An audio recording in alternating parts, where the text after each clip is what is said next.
ઘણી બધી વાત મિત્રો અહીંયા આ સ્ટેજ ઉપરથી થઈ। મીઠી વીડી જૂથ તરીકે કેટલા બધા પાસાઓને સાથે લઈને ચાલવાનું હોય એ અનુભવ અહીંયા જ્યારે હું સાંભળી રહ્યો છું ત્યારે લાગે છે કે ખેડૂત જૂથ તરીકે કે વ્યક્તિગત ખેડૂત તરીકે ક્યાં આપણે ચૂક કરી રહ્યા છે। ગ્રાઉન્ડ ઉપર આ બધા પ્રયત્નો જે કરીએ છીએ ત્યારે માર્કેટમાં એની નીડ શા માટે જરૂર છે અને એ કેવી રીતે ઉપયોગી થઈ શકે એ પ્રયાસો અમે પ્રેક્ટિકલી ગ્રાઉન્ડ ઉપર કરી રહ્યા છીએ અને પ્રેક્ટિકલ પ્રશ્નો શું છે ફેસ કરી રહ્યા છે। તમે બધા થોડા ઘણા કમ્યુનિકેશન ટીમના લોકો આરે કરતા હશો। મને એક વાત બહુ જરૂરી ને મહત્ત્વની એ લાગી કે બ્રાન્ડિંગ અને તમારી પોતાની ઓળખ ગ્રાઉન્ડ ઉપર જે પેલું વાર્તાવાળી જે ફરી વાત આવ્યા કરે છે એ બહુ જ જરૂરી હોય છે। યુનિક પ્રોડક્ટ માટે પણ એટલી જ એ જરૂરી હોય છે કે તમે કયા બેઝ ઉપર માર્કેટમાં આવો છો, શા માટે ખેડૂતો, શા માટે તમને કોઈ ગ્રાહકો ઓળખે। જરૂરી એ છે કે તમે તમારા પોતાના ગ્રાઉન્ડ ઉપરથી કયા વેલ્યુ સાથે, કયા મૂલ્ય સાથે, શા માટે માર્કેટમાં છો।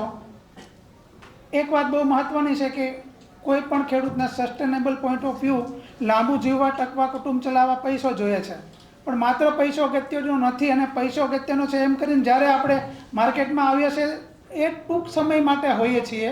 રમેશભાઈના શબ્દો મને ફરી યાદ આવે છે કે તમે દાખલ થઈ જશો સૃષ્ટિમાં, નહીં માર્કેટમાં પણ।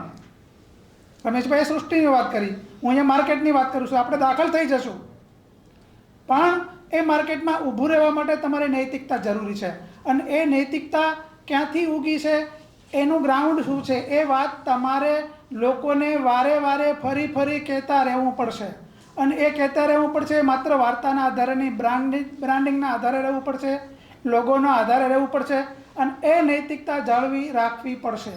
હું જે વારે અહીંયા ભૂલોને સુધારવાની કે ભૂલોને યાદ કરવાની વાત કરું છું ત્યારે મારી ટીમ મને યાદ આવે છે।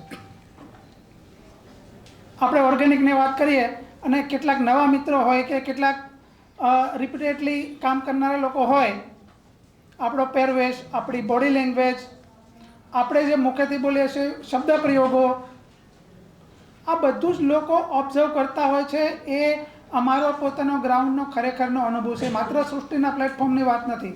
મીઠી વીડી તરીકે કદાચ અહીંયા આપ બધા જાણો છો તે સૃષ્ટિના પ્લેટફોર્મ ઉપર જાણો છો। મીઠી વીડી ટીમ આ સિવાય પણ બીજા બધા નાના મોટા માર્કેટમાં નાનું મોટું કામ કરી રહી છે, એના પણ અનુભવો સાથે જોડું છું અને સૃષ્ટિના અનુભવો પણ જોડું છું, કારણ કે હું બી લગભગ 8-10 વર્ષથી સૃષ્ટિના જુદા જુદા પ્રયાસો સાથે અડકતરી રીતે જોડાયેલો છું। ત્યારે મને ખબર છે કે લોકો તમને જોતા હોય છે, તમે જે પ્લેટફોર્મ સાથે સંકલિત રીતે જોડાયા છો કે સાથે ઊભા છો એ રીતે પણ જોતા હોય છે અને તમને એઝ અ ખેડૂત કે એઝ અ જૂથ પણ જોતા હોય છે। આવા સમયે તમારી પોતાની જવાબદારી બની જાય છે કે તમે જે જૂથ સાથે જોડાયેલા છો એનું મૂલ્ય અને તમારું પોતાનું કંઈ મૂલ્ય છે કે કેમ, એનું કોમ્બિનેશન છે કે તમે ઢળાવ છો। આ બહુ મહત્ત્વનું છે। જ્યારે ઢળાતા હોઈએ તો એ આપણને પોતાને બી થાક લાગે, પણ જ્યારે બે હેતુઓ ભેગા થતા હોય અને એ મેચ કરતા હોય અને જે કામનો આનંદ જે તમને અને સાથે જોડાયેલાને કે ઊભા રહેનારને લાગે છે એ ખરેખર એક કમ્ફર્ટ ઝોન શબ્દ બોલ્યા ને કે ભાઈ ખુશનુમું વાતાવરણ કે આનંદનું વાતાવરણ એ બને છે ને એ વસ્તુ તમારા કામમાં જ્યારે આવે છે ત્યારે એ ખરેખર એ સારા અંત તરફ તમને લઈ જશે।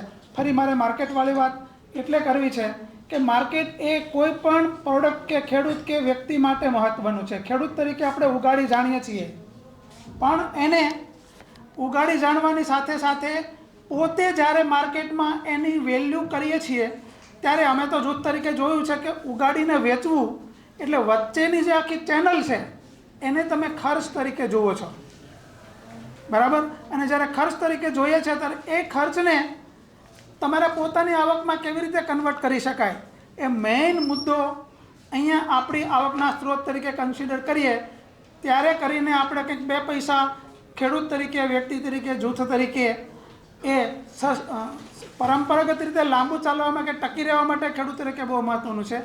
આ તકે આ પ્લેટફોર્મ પર સૃષ્ટિ આ જે પ્રયાસો કરે છે ડિજિટલ માર્કેટિંગના વ્યવસ્થાને સરળ બનાવવાના, એ પ્રયાસો ખરેખર સરાહનીય છે અને ધંધાને મોટું કરવા માટે એ મહત્ત્વનું પગલું છે એ મને લાગે છે અને એટલા માટે આ સૃષ્ટિના પ્રયાસને હું બિરદાવું છું અને ટીમ તરીકે જ્યાં પણ આવા પ્રયાસોમાં સહકારની જરૂર હશે કે સૂચનોને અમલ કરવાની જરૂર હશે એ ટીમ તરીકે અમારી તૈયારી છે.